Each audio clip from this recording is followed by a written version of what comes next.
ধানমন্ডির সুধা সদন সহ শেখ পরিবারের 7টি প্লট ফ্ল্যাট জব্দ দুদকের। পাচার করা অর্থ ফেরত আনতে আশাবাদী সরকার।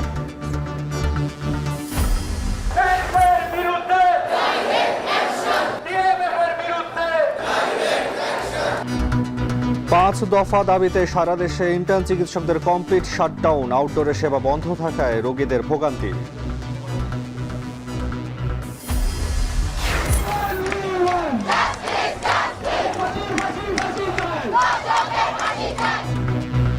ধর্ষণের প্রতিবাদে শাহবাগে কলেজ শিক্ষার্থীদের বিক্ষোভ। অপরাধীর সর্বোচ্চ শাস্তির দাবিতে সারা দেশেও চলছে কর্মসূচি। প্রক্সির মাধ্যমে প্রবাসীদের ভোটাধিকার প্রক্রিয়াধীন। পোস্টাল ব্যালট অকার্যকর বলছে ইসি। এপ্রিলে চূড়ান্ত সিদ্ধান্ত।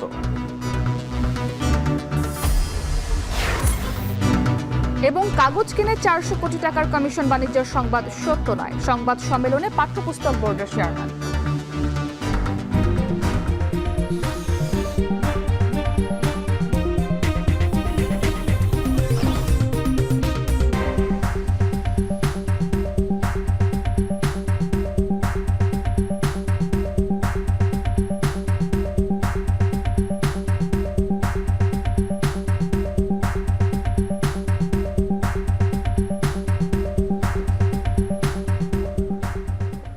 শুনছিলেন শিরোনাম। স্বাগত জানাচ্ছি এখন দুপুরে। পুরো আয়োজনে আপনাদের সঙ্গে আছি আমি তাসফর নাফি এবং আমি ইসরাত মুক্তি।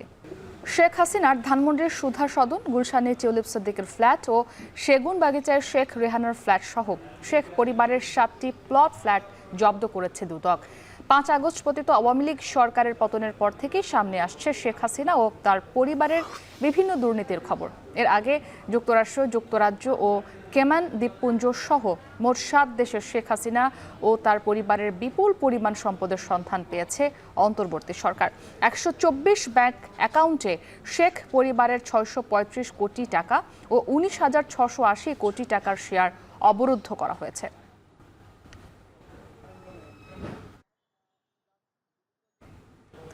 পাচার হওয়া কয়েকশো কোটি ডলার ফেরত আনার ব্যাপারে আশাবাদী অর্থ উপদেষ্টা সালেহ উদ্দিন আহমেদ।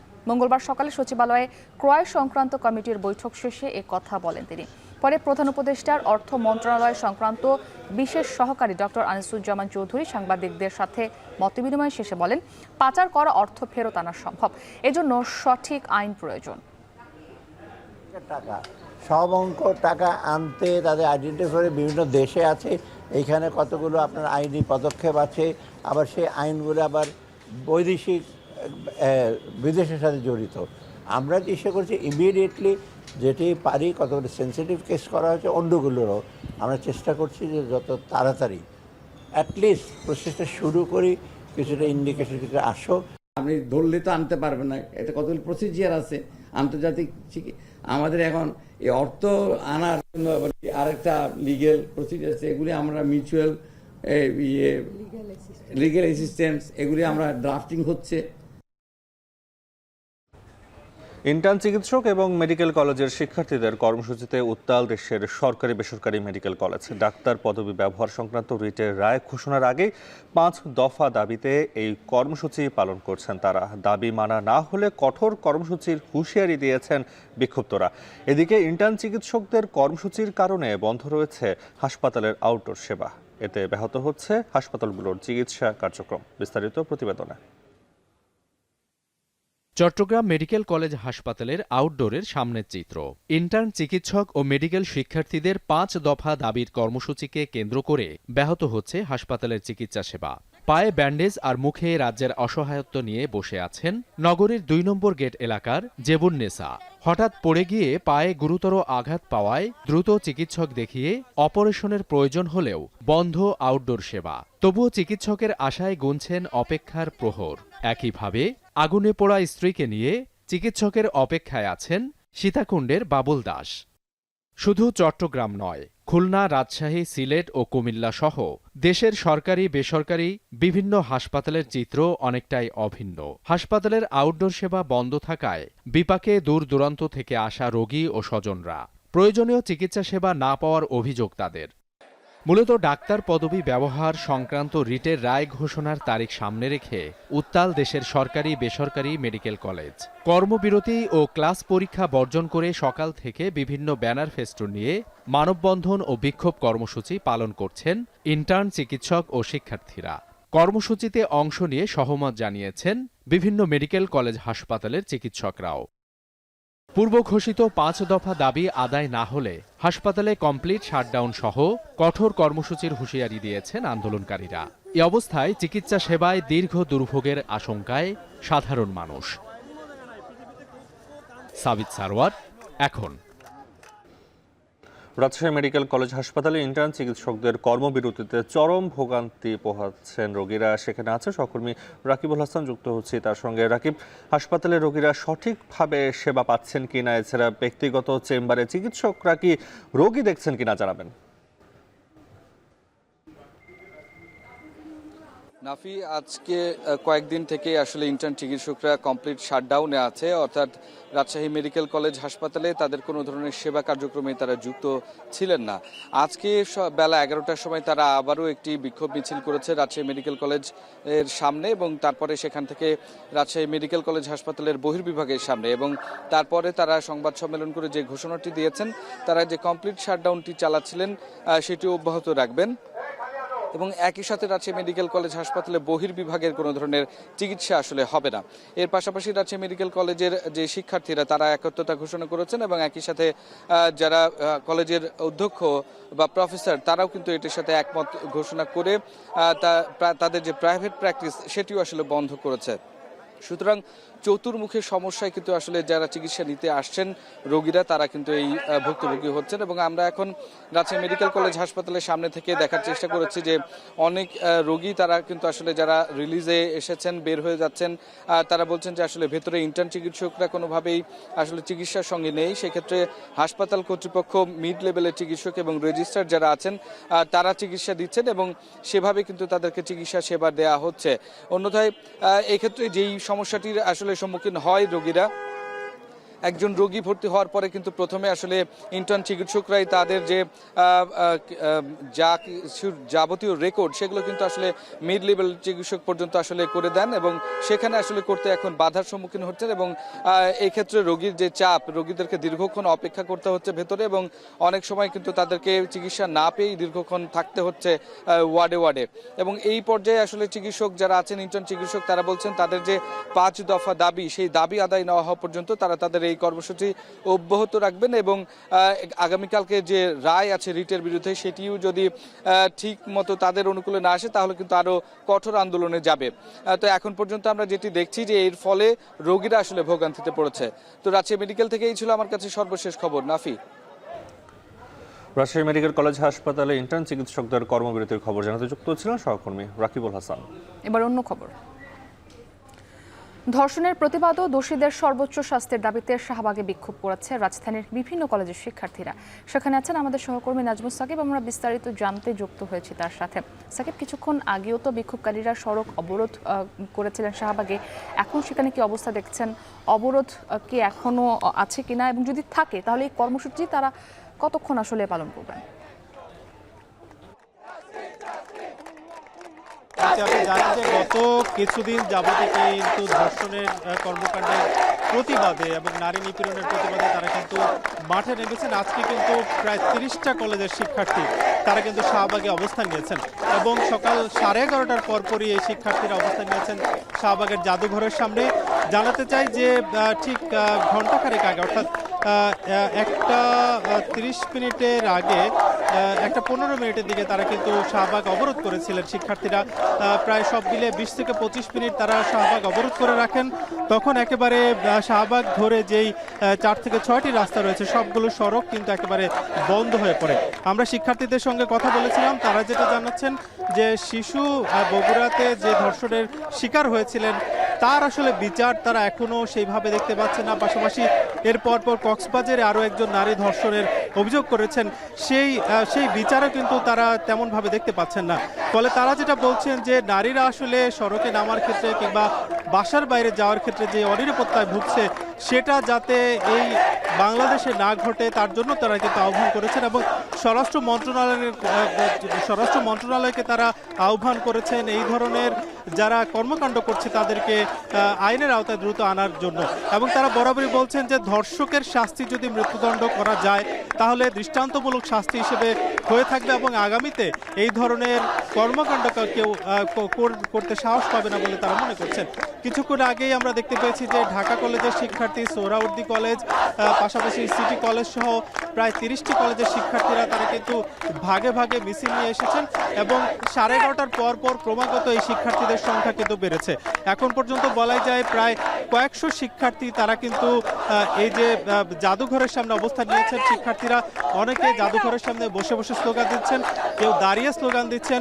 বরাবরই স্লোগানে উঠে আসছে যে ধর্ষকের যে শাস্তি সেই শাস্তি যাতে নিশ্চিত করা যায় এবং আইন শৃঙ্খলার যে পরিস্থিতি সেটার যাতে উন্নয়ন করা যায়। একটু জানিয়ে রাখতে চাই, ঠিক কিছুক্ষণ আগেই কিন্তু এই যে কলেজের যে শিক্ষার্থীরা তারা কর্মসূচি ঘোষণা করেছেন 6 দফা এবং সেই দফাগুলোতে ছিল যে আগামীতে ধর্ষণের কর্মকাণ্ড যাতে শাস্তির বিধান রাখা হয় এবং দেশে অর্থাৎ সারা দেশে চলাফেরার ক্ষেত্রে কোনো ধরনের বিশৃঙ্খলা বা নারীদের যে নিরাপত্তা সেটা যাতে নিশ্চিত করা যায় সেই প্রত্যাশা কিন্তু তারা রাখছেন। শাহবাগ থেকে এই ছিল সবশেষ। মুক্তি।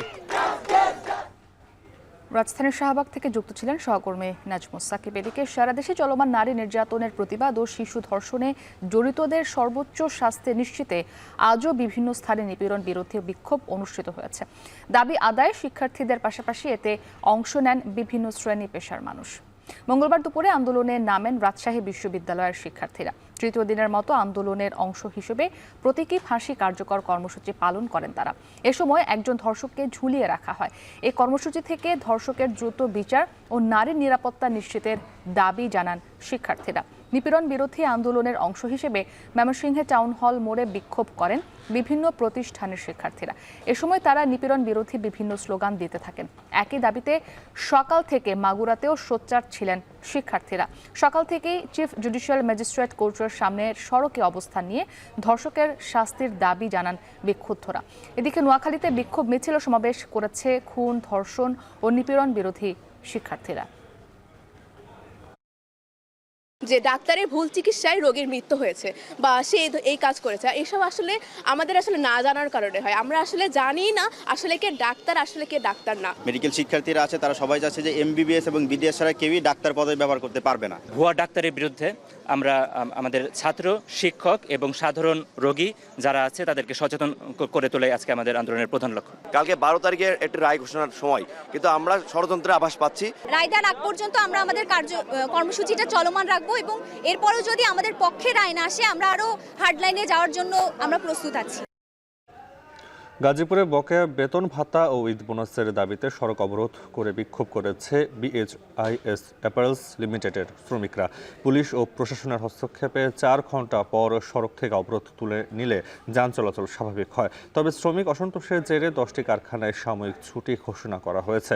এছাড়া আন্দোলনের বিশৃঙ্খলা সৃষ্টির দায়ে আটক করা হয়েছে 4 জনকে। বিস্তারিত প্রতিবেদনে। সকাল 7টা থেকে টঙ্গীর হোসেন মার্কেট এলাকায় অবস্থান নেন কয়েকশো পোশাক শ্রমিক। বকেয়া বেতন ভাতা ও ঈদ বোনাসের দাবিতে ঢাকা ময়মনসিংহ মহাসড়কে অবস্থান নিয়ে বিক্ষোভ করতে থাকেন। বকেয়া পাওনার দাবিতে বেশ কিছুদিন ধরেই আন্দোলন করছিলেন BHIS অ্যাপারেলস লিমিটেডের শ্রমিকরা। দাবি আদায়ে গতকালও কর্মবিরতি পালন করেন তারা।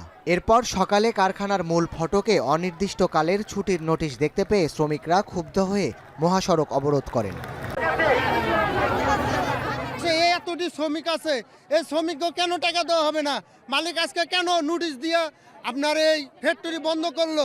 আমাদের ওভার টাইম কাইটে রাখে, বেতন কাইটে রাখে, অনেক অত্যাচার করে, সরকারের সাথে ব্যবহার খারাপ করে। কোনো ছুটির টাকা দেয় না, ঈদের খাটান খাটায় না করে ছুটির টাকা দেয় না। যে কইতে যাইবো তারই বাই করিয়া দেয়। মহাসড়ক অবরোধ করে রাখায় প্রায় 10 কিলোমিটার এলাকায় ভয়াবহ যানজটের সৃষ্টি হয়। সীমাহীন দুর্ভোগে পড়েন অফিসগামী যাত্রী, শিক্ষার্থী ও যানবাহন চালকরা। আমি নেত্রকোনা থেকে এসেছি বোটবাজার পর্যন্ত। তারপর এসে দেখলাম এখানে রাস্তা বন্ধ। আমি অফিসে কিভাবে যাব, স্যারদেরকেও ম্যানেজ করতে পারতেছি না, একটা বিড়ম্বনার মধ্যে পড়ে গেছি। এটার জন্য উপর মহলও দায়ী, শিল্পপতিরাও দায়ী এবং রাজনৈতিক ব্যক্তিত্বরাও দায়ী। পরিস্থিতি নিয়ন্ত্রণে এলাকাটিতে পুলিশ ও সেনাবাহিনীর বিপুল সংখ্যক সদস্য মোতায়েন করা হয়। 4 ঘন্টা পর প্রশাসনের হস্তক্ষেপে মহাসড়ক থেকে সরে যান পোশাক শ্রমিকরা। এরপর যান চলাচল স্বাভাবিক হয়। শ্রমিক অসন্তোষের জেরে ইতোমধ্যেই 10টি কারখানায় সাময়িক ছুটি ঘোষণা করা হয়েছে। এছাড়া মহাসড়কে বিশৃঙ্খলা সৃষ্টির দায়ে 4 জনকে আটক করেছে আইনশৃঙ্খলা বাহিনীর সদস্যরা। এখন গাজীপুর। শেখ পরিবারের প্লট ও ফ্ল্যাট জব্দের ইস্যুতে ব্রিফিং চলছে, দুর্নীতি দমন কমিশনে যুক্ত হচ্ছে সেখানে। আত্মসাতের অর্থের পরিমাণ হচ্ছে 50,16,62,500। স্নিগ্ধা ওভারসিজ লিমিটেড স্বত্বাধিকারী জনাব নিজামউদ্দিন হাজারি, সাবেক সংসদ সদস্য, ফেনী 2, এবং তার সাথে আরও 5 জন আসামি রয়েছেন। কর্মীর সংখ্যা হচ্ছে এখানে 6,657 এবং আত্মসাৎকৃত অর্থের পরিমাণ হচ্ছে 111,50,47,500।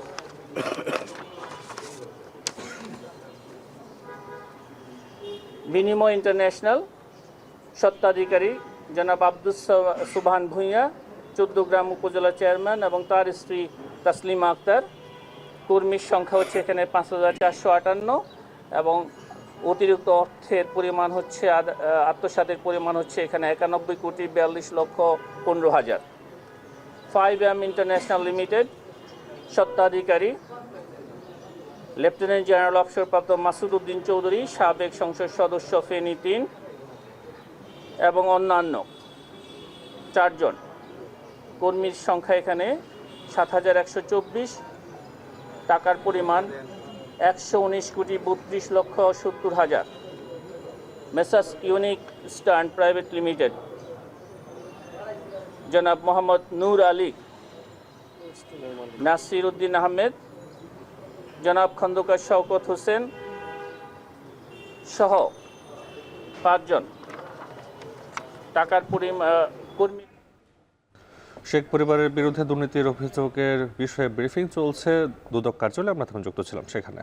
আরএফএল ওয়াটার পাম্পের অটো থার্মাল টেকনোলজি, যা বেশি হিটে নষ্ট হয় না, শতভাগ মসৃণ, ব্রাশ ইম্পেলার নিশ্চিত করে অধিক পানির flow. RFL water pump on করলে পানির তুফান।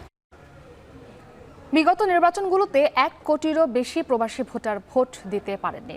আগামীতে তাদের ভোটাধিকার নিশ্চিত করতে কাজ চলছে বলে জানিয়েছেন নির্বাচন কমিশনার আবুল ফজল মোহাম্মদ সানাউল্লাহ। এ সময় তিনি বলেন, ত্রয়োদশ জাতীয় সংসদ নির্বাচনে প্রবাসীরা যেন ভোট দিতে পারেন সেই লক্ষ্যে বিভিন্ন পরিকল্পনা নিয়ে কাজ করছেন তারা। জানান, এপ্রিলের মাঝামাঝি সময় রাজনৈতিক দল এবং নীতি নির্ধারকদের মতামত নিয়ে চূড়ান্ত সিদ্ধান্ত নেওয়া হবে।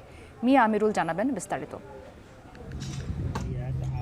দেশের অর্থনীতির অন্যতম চালিকা শক্তি প্রবাসী আয়। হাজার মাইল দূর থেকে যারা দেশের জন্য টাকা পাঠান, সচল রাখেন অর্থের চাকা, দেশ পরিচালনায় তাদের নেই কোনো ভূমিকা। অর্থাৎ রাষ্ট্রীয় ক্ষমতা কে বসবে, প্রবাসীদের সেই রায় দেওয়ার অধিকার স্বাধীনতার 54 বছরেও নিশ্চিত হয়নি। এবার তাই জোরে সোরে প্রবাসীদের ভোটাধিকার নিয়ে আলোচনা। প্রায় 1.5 কোটির মতো প্রবাসী বাংলাদেশি কিভাবে জাতীয় নির্বাচনে ভোট দিবেন তা নিয়ে সোমবার বৈঠকে বসে নির্বাচন কমিশন। সেই বৈঠকে 3টি প্রস্তাবনা ওঠে: পোস্টাল ব্যালট, অনলাইন ভোটিং এবং প্রক্সি ভোট। এই 3টির মধ্যে প্রক্সি ভোটেই হারছে ইসি। এ বিষয়ে মঙ্গলবার গণমাধ্যমের সাথে কথা বলেন নির্বাচন কমিশনার আবুল ফজল মোহাম্মদ সানাউল্লাহ। জানান, পোস্টাল ব্যালট কার্যকর নয়, তাই প্রক্সি ভোটারের সুপারিশ নিয়ে ভাবা হচ্ছে। বর্তমান যে পোস্টাল ব্যালট সিস্টেমটা আছে প্রবাসী বাংলাদেশি ভোটারদের জন্য, এটি একটি অচল সিস্টেম, যে কারণে আমরা গত দ্বাদশ জাতীয় সংসদ নির্বাচনেও দেখেছি একটি ভোটও এখানে কাস্ট হয় নাই বিদেশ থেকে। বাংলাদেশের ভিতর থেকে মাত্র 433টা পোস্টাল ব্যালট কাস্ট হয়েছে। যে আগামী নির্বাচনের জন্য যদি সত্যিকার অর্থে আমাদের প্রত্যাশা পূরণ করতে হয়, এবং মাননীয় প্রধান উপদেষ্টাও যেটা বলেছেন, সেইভাবে যদি আমরা প্রবাসীদের প্রত্যাশাটাও যদি আমরা পূরণ করতে চাই, তাহলে আমাদেরকে প্রক্সি ভোটিংয়ে যেতে হবে।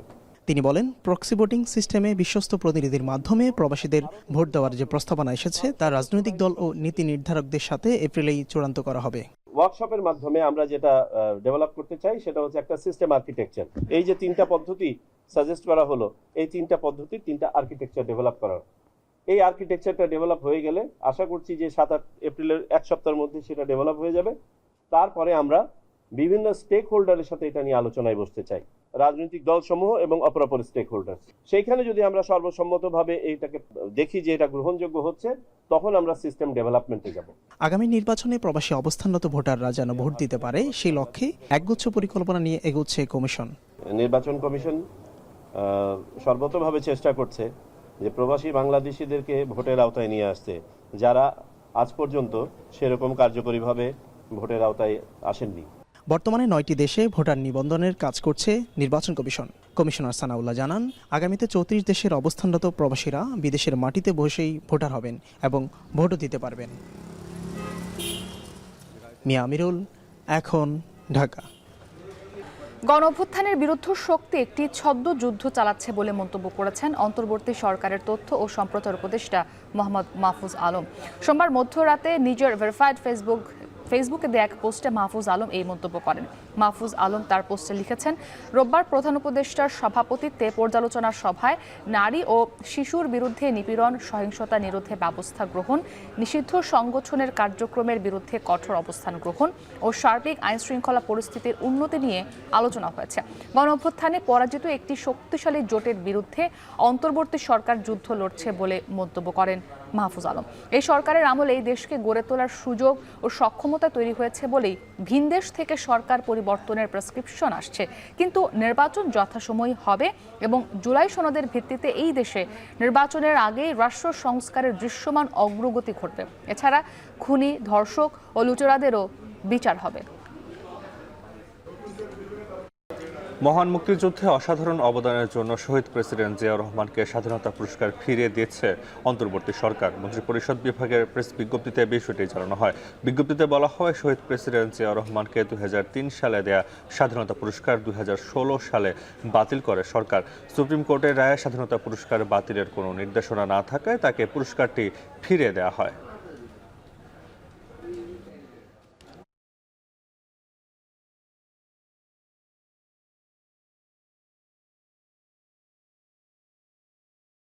ঈদ যত ঘনিয়ে আসছে, ফুটপাত থেকে শপিং মল কিংবা বিভিন্ন ব্র্যান্ডের শোরুমে বাড়ছে ক্রেতার ভিড়। প্রতিটি দোকানেই ঘুরে ঘুরে পছন্দের পোশাক কিনছেন ক্রেতারা। ঈদ কেনাকাটার আরও খবর জানাতে রাজধানীর মৌচাক মার্কেট থেকে যুক্ত হয়েছেন মাঝার ইমন। এবার নারীদের কোন কোন ডিজাইনের পোশাক বাজারে এসেছে জানাবেন, এবং 10ম রমজানে এসে বিক্রি কতটা বেড়েছে, বিক্রেতারা কি বলছেন? মুক্তি, আপনার শেষের কথাটি দিয়ে যদি শুরু করতে চাই, বেচা বিক্রি যে বিষয়টি, মার্কেটের যে দৃশ্য আমরা দেখছি গত কয়েক রমজান ধরে, আজকে 10ম রমজান চলছে, মূলত বিক্রেতারা যেটি ধারণা করছেন বা তাদের প্রত্যাশার যে জায়গা, সেটি হচ্ছে 15 রমজানের পর থেকে তাদের যেই ঈদকে ঘিরে মূল বেচা বিক্রি সেটি চলবে, শুরু হবে। তবে আগের যে কেনাকাটা যারা করেন নগরবাসী, অনেকে কর্মস্থলে যান এবং সার্বিক বিষয়টি বিবেচনা করে সেই চিত্রটি মূলত এখন মার্কেটে দেখা যাচ্ছে। আমি যদি একটু এই মৌচাক মার্কেটের দৃশ্য দেখাতে চাই, এবারের মৌচাক মার্কেটে নারীদের যে সমস্ত পোশাকগুলো রয়েছে, বিশেষ করে বিক্রেতাদের সাথে কথা বলে জানতে পেরেছি যে বাহারি রঙের এবং ডিজাইনের পোশাকগুলো রয়েছে, তার মধ্যে সারারা এবং গারারা নামে বিশেষ নামের কিছু পোশাক রয়েছে ঈদকে ঘিরে মূলত, যেগুলো মূলত নারীদের পছন্দের শীর্ষে রয়েছে। এছাড়া যে সমস্ত ভারতীয় এবং পাকিস্তানি বিভিন্ন ধরনের জামা কাপড় রয়েছে এবং যেটি বলছিলাম যে বাহারি ডিজাইনের, এবং বিক্রেতাদের সাথে কথা বলে যেটি জানতে পেরেছি যে নারীদের পছন্দের তালিকায় যে সমস্ত কাপড়ের রয়েছে, অর্থাৎ সুতি, সিল্ক এবং জর্জেট, এই 3 ধরনের কাপড়গুলোই মূলত বেশি বিক্রি হচ্ছে এখন পর্যন্ত, বিক্রেতারা যেটি বলছেন। আর দাম যদি আমি একটু বলে রাখতে চাই, বড় মেয়েদের বা নারীদের যে সমস্ত জামা রয়েছে সেগুলো 3000 টাকা থেকে শুরু করে 7000, 8000, 10000 টাকা পর্যন্ত রয়েছে, এবং বাচ্চাদের যে সমস্ত ফ্রকগুলো রয়েছে সেগুলো মূলত 2000 টাকা থেকে শুরু করে 5000 টাকা। ঈদকে ঘিরে নারীদের যে কেনাকাটা, যে বেচা বিক্রি, সেটি কিন্তু চলছে। প্রতিটি দোকানে আমরা নারী ক্রেতা এবং যারা রয়েছেন সকলেরই আনাগোনা দেখছে, এবং বিক্রেতারা যেটি বলছেন মূলত বিকেল এবং ইফতারের পরে তাদের এই বেচা বিক্রিটা আরও বাড়ে, এবং ক্রেতারা কিন্তু প্রতিটি দোকানেই তারা আসছেন এবং বসে তাদের পছন্দের যে সমস্ত জামা কাপড়টি রয়েছে সেটি কিন্তু তারা কেনার চেষ্টা করছেন। এবং দামের বিষয়ে ক্রেতাদের মধ্যে মিশ্র প্রতিক্রিয়া রয়েছে, যে গত বছরের তুলনায় এবছরে তাদের যে পছন্দের জামাটি রয়েছে সেগুলো তারা তুলনামূলক কম দামেই কিনতে পারছেন, এবং তারা যেটি বলছেন যে ভিড়ের যে বিষয়টি সেটি এখনও কম রয়েছে, তবে এই ভিড় এড়াতেই মূলত তারা একটু আগেভাগে তাদের কেনাকাটা সারছে। আর পাশাপাশি ছেলেদের পোশাকের কথা একটু জানিয়ে রাখতে চাই, ছেলেরা মূলত তাদের পাঞ্জাবির প্রতি তাদের আকর্ষণ রয়েছে এবারের ঈদ বাজারে প্রতিবারের মতো, এবং পাশাপাশি তাদের যে সমস্ত শার্ট, টি শার্ট, প্যান্ট এগুলো তারা কেনাকাটা করছে। আমি যদি সার্বিক বিষয়ে বলতে চাই যে এবারের ঈদ বাজারের যে চিত্র, তারা কিন্তু মূলত নারীরাই মূলত এক্ষেত্রে এগিয়ে রয়েছে তাদের কেনাকাটায়, যেটি বলছিলাম যে বাহারি রঙের এবং ডিজাইনের তাদের পোশাক রয়েছে এবং পুরুষরাও তাদের পছন্দের পোশাক কিনছে। এবং আমি যদি এক কথা বলতে চাই, এই রমজানের 10ম দিন ঈদ মার্কেটের যে বেচা বিক্রি সেটি কিন্তু ভালো চলছে এবং বিক্রেতারা যেটি প্রত্যাশা করছেন যে আগামী 15 রমজানের পর থেকে ঈদকে ঘিরে যেই কেনাকাটা সেটি আরও বাড়বে, এমনটাই প্রত্যাশা করছে। তো রাজধানীর মৌচাক মার্কেট থেকে ঈদের কেনাকাটার এই ছিল আমার কাছে সবশেষ খবর। রাজধানীর উত্তরখানে একটি ভাড়া বাসায় হাবিবুল্লাহ পাহাড় ডিগ্রি কলেজের সাবেক ভাইস প্রিন্সিপাল সাইফুর রহমানের খুনের ঘটনায় মামলা হয়েছে। ঢাকা মেট্রোপলিটন পুলিশের মুখপাত্র জানায়, সাইফুর রহমানের শরীরে একাধিক ধারালো অস্ত্রের আঘাতের চিহ্ন রয়েছে। সাইফুর রহমান একটি ভাড়া বাসায় একাই থাকতেন। কয়েকদিন আগে দুজন নারী পুরুষ তার বাসায় ওঠেন। তাদের পরিচয় এখনও নিশ্চিত হওয়া যায়নি। তাদের খুঁজে পেলে ঘটনার কারণ সম্পর্কে জানা যাবে। এই ঘটনায় অজ্ঞাতনামা মামলা হয়েছে।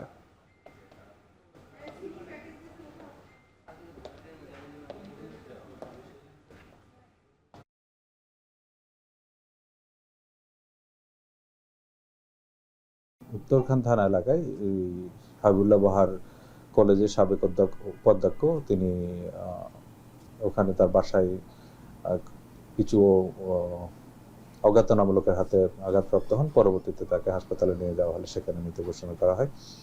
ইতিমধ্যে উক্ত ঘটনায় একটা মামলা দায়ের করা হয়েছে। আমরা চেষ্টা করছি এবং আশা করি খুব দ্রুততম সময়ের ভিতরে যারা ঘটনায় জড়িত তাদেরকে আইনের আওতায় আনা সম্ভব হবে। রাখাল রাহা ও গাজী সালাউদ্দিন আহমেদ তানভীরের কোনো কমিশন বাণিজ্যের সাথে জড়িত থাকার সুযোগ নেই বলে দাবি করেছে জাতীয় শিক্ষাক্রম ও পাঠ্যপুস্তক বোর্ড। সকালে সংবাদ সম্মেলনে এনসিটিভির চেয়ারম্যান অধ্যাপক ডক্টর এ.কে.এম. রিয়াজুল হাসান একথা বলেন। পাঠ্যবই যথাসময়ে প্রদান এবং বইয়ের মান নিশ্চিতে 102 কোটি টাকায় 7,850 টন কাগজ আমদানি করা হয়েছে বলে ব্রিফিংয়ে জানানো হয়। এই কাজের মধ্যস্থতাকারী ছিল এনসিটিভি। এ সময় তিনি বলেন, গণমাধ্যমে কাগজ আমদানিতে 400 কোটি টাকা কমিশন বাণিজ্য হওয়া যে খবর প্রচার হয়েছে তা সম্পূর্ণ ভিত্তিহীন এবং উদ্দেশ্য প্রণোদিত। এনসিটিভি জানায়, 2025 শিক্ষাবর্ষের 97% বেশি বই মুদ্রণ সম্পন্ন হয়েছে। কাগজ কেনার সাথে তাদের কোনো সম্পর্কই নেই। কাগজ কেনার সাথে সম্পর্ক হলো এই যে কাগজ পাওয়া যাচ্ছে না, এটা আমাদের প্রিন্টাররা বলেছেন যে কাগজের দাম বেড়ে যাচ্ছে, আমাদের কাগজ আমদানি। এরা আগেও বলেছিল 400 কোটি টাকার তো কোনো কাগজই আনা হয় নাই। 400 কোটি টাকা কমিশন বাণিজ্য উনি কিভাবে করলেন? কাগজ হলো 102 কোটি টাকার, তাও এখনো 35 কোটি টাকার সে পায় নাই।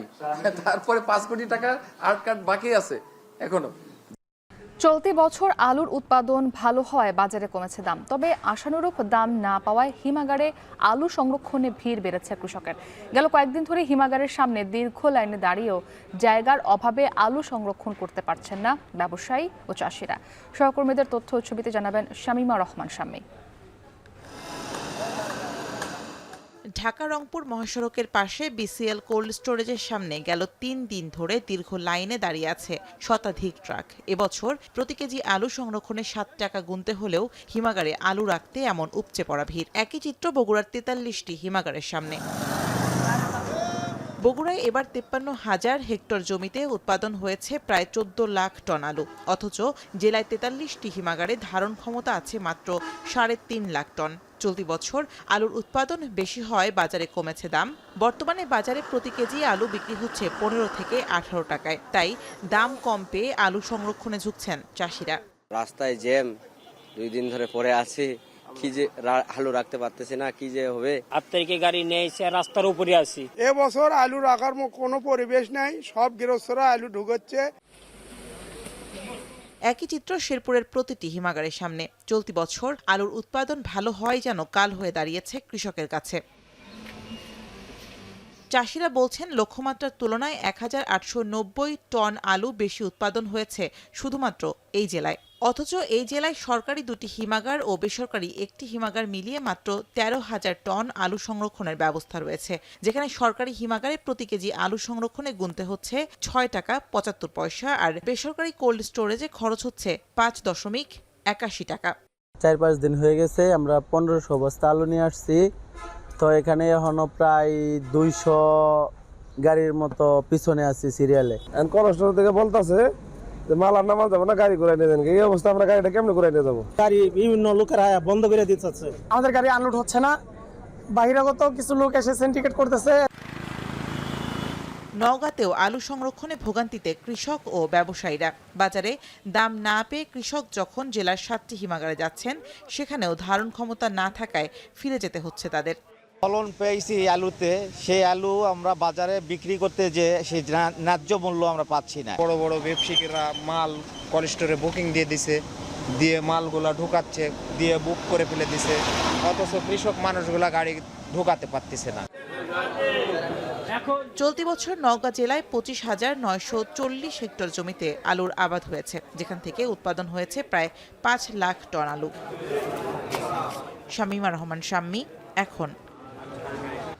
সাতক্ষীরায় জমে উঠতে শুরু করেছে ঈদের বাজার। জামা কাপড়ের পাশাপাশি কসমেটিক্স সামগ্রীর বেচাকেনাও বেড়েছে। ত্বকের চর্চা এবং সৌন্দর্য বর্ধনে সব বয়সের নারীরা প্রসাধনী সামগ্রী কিনতে ভিড় করছেন বিভিন্ন দোকানে। তবে এবার বিদেশি নানা ব্র্যান্ডের পাশাপাশি দেশীয় ব্র্যান্ডের কসমেটিক্স পণ্যের বেচা বিক্রিও বেড়েছে। আহসান রাজীবের প্রতিবেদন। বাড়তি ধকল এড়াতে অনেকেই আগেই সারছেন ঈদের কেনাকাটা। এতে সাতক্ষীরা শহরের বিভিন্ন মার্কেট ও বিপণী বিতানে বেড়েছে ভিড়। পোশাকের পাশাপাশি নারীরা কিনছেন বিভিন্ন কসমেটিক্স পণ্য। নিজেকে সাজাতে বিদেশি ব্র্যান্ডের পাশাপাশি দেশীয় নানা ব্র্যান্ডের কসমেটিক্স পণ্য ব্যবহার করেন নারীরা। বিভিন্ন প্রসাধনী সামগ্রীর মধ্যে মেহেদি, face wash, toner, lipstick, eye cream, lip cream, hair pack, craft সহ নানা পণ্য বিক্রি হচ্ছে। তবে ঈদের সাজের ক্ষেত্রে সচেতন মেয়েরা মাথায় রাখছেন প্রকৃতি ও পরিবেশের কথা। ঈদ উপলক্ষে একটু টুকটাক কিনলাম, আবার পরবর্তীতে কিনবো। যেমন ফেস পাউডার কিনছি, আইলানা, মাস্কারা, এগুলো একটু কিনলাম। ক্রিম কিনতে আসছে, যে কসমেটিকের জিনিসপত্র, আপনার লিপস্টিক, ক্লিপ, বাইরের প্রোডাক্ট, দেশীয় প্রোডাক্ট, অনেক ধরনের প্রোডাক্ট পাওয়া যায় এখানে। আর এখানের প্রোডাক্টগুলো অনেক ভালো। সামনে ঈদ উপলক্ষে এখন বেশি বেচাকেনা হচ্ছে এবং কাস্টমারও ভালোই আসতেছে। আমাদের এখানে দামও বেশ সাশ্রয়ী। ক্রেতাদের চাহিদা অনুযায়ী সাতক্ষীরার বিভিন্ন শপিং মল ও দোকানে বিদেশি ব্র্যান্ডের পাশাপাশি দেশীয় ব্র্যান্ডের কসমেটিক্স পণ্যের চাহিদা বেড়েছে। ব্যবসায়ীরা বলছেন ত্বকের যত্নে স্কিন কেয়ার পণ্যের চাহিদা বেশি। বিদেশি পণ্য ছাড়াও এবার দেশীয় ব্র্যান্ডের মমতাজ হার্বালের বিভিন্ন পণ্যের চাহিদা বেড়েছে। মমতাজের পণ্যের ভিতরে ওর মেসেজ ক্রিম, স্ক্রাব সব থেকে বেশি ভালো চলে এবং মানসম্মত জিনিস এবং আমাদের দেশীয় পণ্য হিসেবে অনেক ভালো কাজ করে। মেসেজ ক্রিম, মমতাজ মেহেদি, মমতাজ টোনার খুবই সুন্দর, কাস্টমারের রিভিউ ভালো। স্কার্ফ আর মেসেজ ক্রিম এগুলো সবসময় আমাদের চলে। আর এখন রোজা, সামনে ঈদ, সেই উপলক্ষে মনে করেন মেহেদিটা বেশি চলতেছে। ঈদের কেনাকাটায় ক্রেতা আকৃষ্ট করতে বিভিন্ন শপিং মল ও বিপণী বিতানে মূল্য ছাড়সহ নানা অফার চলছে। তবে নকল বা নিম্নমানের প্রসাধনীর ক্ষতি থেকে বাঁচতে নির্ভরযোগ্য জায়গা থেকেই এসব সামগ্রী কেনার পরামর্শ অভিজ্ঞদের। সাতক্ষীরায় ছোট বড় মিলিয়ে 400-র বেশি প্রসাধনীর দোকান রয়েছে। এবারের ঈদ ঘিরে 15 থেকে 20 কোটি টাকার বেচাকেনার আশা করছেন ব্যবসায়ীরা। আহসান রাজীব, এখন সাতক্ষীরা। সাভারের আমিন বাজারে পাওয়ার গ্রিডে আগুন লেগে পড়ে গেছে যন্ত্রাংশ সহ নানা সরঞ্জাম। এ সময় কয়েকটি এলাকায় বিদ্যুৎ সরবরাহ বিঘ্নিত হলেও বেলা 11টা থেকে বিকল্প উপায়ে বিদ্যুৎ সরবরাহ স্বাভাবিক হয়। এদিকে আগুনের কারণ অনুসন্ধানে তদন্ত কমিটি গঠন করেছে উপজেলা প্রশাসন। হুমায়ুন কবিরের তথ্য ও ছবিতে বিস্তারিত। মঙ্গলবার সকাল 7:15 হঠাৎই ভয়াবহ আগুন লাগে সাভারের আমিন বাজার পাওয়ার গ্রিডে। কালো ধোঁয়ায় ছেয়ে যায় পুরো এলাকা। আতঙ্ক ছড়িয়ে পড়ে আশপাশের এলাকায়। খবর পেয়ে ঘটনাস্থলে যায় ফায়ার সার্ভিস। আগুনের ভয়াবহতা বাড়তে থাকায় একে একে যোগ দেয় ফায়ার সার্ভিসের আরও 8টি ইউনিট। পরে 9টি ইউনিটের 2 ঘন্টার চেষ্টায় আগুন নিয়ন্ত্রণে আসে। এর আগেই পুড়ে যায় বিদ্যুৎ কেন্দ্রের গুরুত্বপূর্ণ বিভিন্ন সরঞ্জাম। একটা ট্রান্সফরমারেই আগুন ছিল, আর আশেপাশে কোথাও আগুন ছড়াতে পারে নাই এবং সেটার ভিতরে প্রচুর পরিমাণ আপনার ট্রান্সফরমার ওয়েল থাকে। তো সেই ওয়েলের উপরে ওয়েলের আগুন নির্বাপন করা একটু টেকনিক্যাল এবং একটা টেকনিক অ্যাপ্লাই করা লাগে।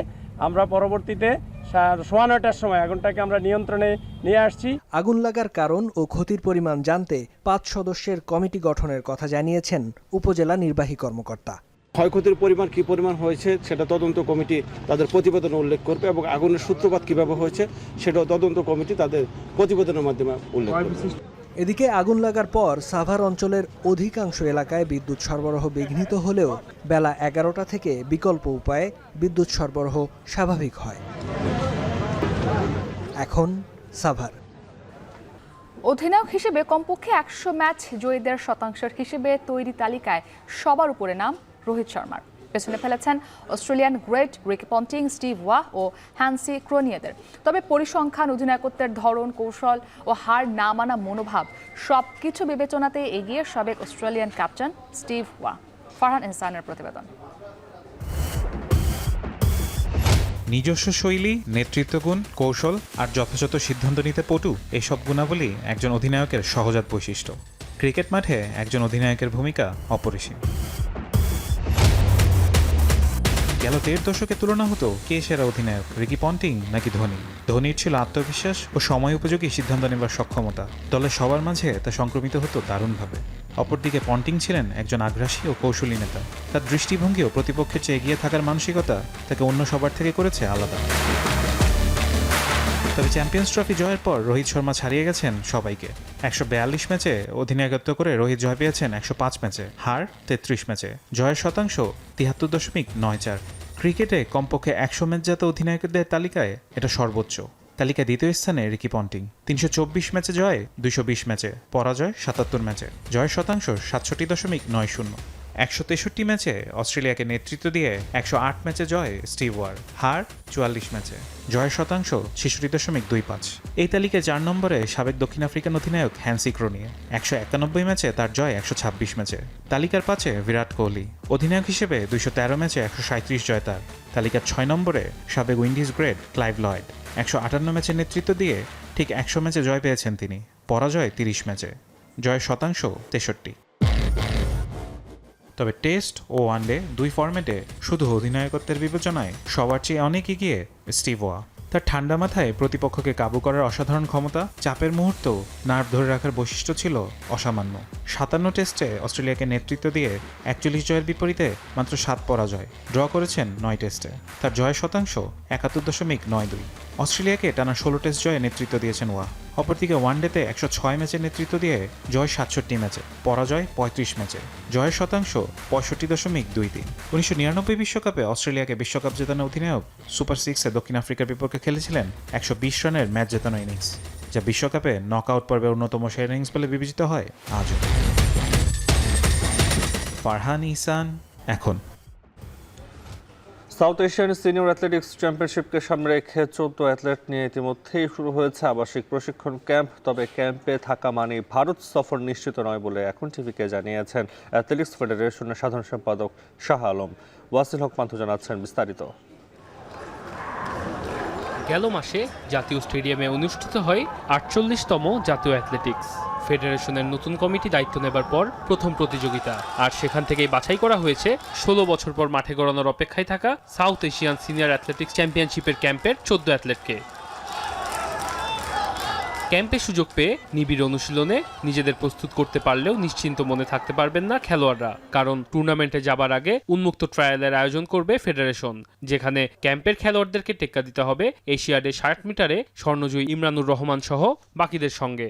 আবার একটা ট্রায়াল হবে, শুধু ইমরান নয়, আরও কিছু অ্যাথলেট আছে তারা ভালো করেছে, ভালো করতে পারে না, হয়তো অসুস্থ ছিল অথবা যে কোনো কারণে করতে পারে নাই, তারাও যাতে পার্টিসিপেট করতে পারে। তার মানে আমরা চাচ্ছি সবাই যেন এটাতে অংশগ্রহণ করতে পারে এবং সত্যিকারের যে ভালো সে যেন যেতে পারে, সেই জন্য আমরা এই মুক্ত ট্রায়াল স্থাপনা করছি। ক্যাম্পের খেলোয়াড়দের নাম প্রকাশের পর থেকেই বইছে আলোচনা সমালোচনার ঝড়। জাতীয় রেকর্ড করেও ক্যাম্পে ডাক পাননি একাধিক খেলোয়াড়। ফেডারেশন কর্তা দিয়েছেন সেটির ব্যাখ্যাও। যে সমস্ত ইভেন্টে সম্ভাবনাময় হয়তো আমরা কিছু করতে পারবো একটা বা কাছাকাছি যাব, ওইরকম ইভেন্টই আমরা ট্রেনিংয়ে ডেকেছি। রেকর্ড হয়েছে, কিন্তু বাংলাদেশের রেকর্ডটা হয়েছে কি বাংলাদেশের জন্য, মানে বাংলাদেশের রেকর্ড, এটা তো সাফ রেকর্ড না। বাংলাদেশ রেকর্ড আর এই সাফের যে গত রেজাল্ট অনেক পার্থক্য। 2026 পাকিস্তান এসএ গেমসের ড্রেস রিহার্সাল হিসেবে দেখা হচ্ছে আসন্ন চ্যাম্পিয়নশিপকে। যে ইভেন্টগুলি এই এসএ গেমের কাছাকাছি বা এসএ অ্যাথলেটিক্সের গেমের কাছাকাছি হবে, সেই ইভেন্টে আমরা পার্টিসিপেট করব এবং আমরা কিছুটা হলেও আমরা সম্মানজনক পজিশনে থাকতে পারবো বলে আমার দৃঢ় বিশ্বাস। চলতি বছর 3 থেকে 5 মে ভারতের ঝাড়খণ্ডের রাঁচিতে অনুষ্ঠিত হবে south Asian senior athletics championship. এই আসরের 7টি ইভেন্টে বাংলাদেশ থেকে প্রতিযোগীরা অংশগ্রহণ করবেন। ওয়াসিল হক পান্থ, এখন, ঢাকা। শেষ করব এখন দুপুর। তার আগে শিরোনামগুলো আরও একবার। ধানমন্ডির সুধা সদন সহ শেখ পরিবারের 7টি প্লট ফ্ল্যাট জব্দ, দুদকের পাচার করা অর্থ ফেরত আনতে আশাবাদী সরকার।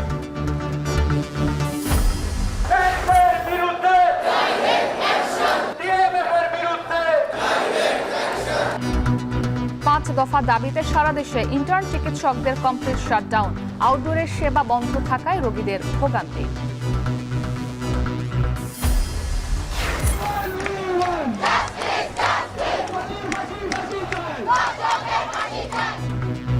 ধর্ষণের প্রতিবাদে শাহবাগে কলেজ শিক্ষার্থীদের বিক্ষোভ, অপরাধীর সর্বোচ্চ শাস্তির দাবিতে সারা দেশে চলছে কর্মসূচি। প্রক্সির মাধ্যমে প্রবাসীদের ভোটাধিকার প্রক্রিয়াধীন, পোস্টাল ব্যালট অকার্যকর বলছে ইসি, এপ্রিলে চূড়ান্ত সিদ্ধান্ত। এবং কাগজ কেনায় 400 কোটি টাকার কমিশন বাণিজ্যের খবর সত্য নয়, সংবাদ সম্মেলনে পাঠ্যপুস্তক বোর্ডের চেয়ারম্যান।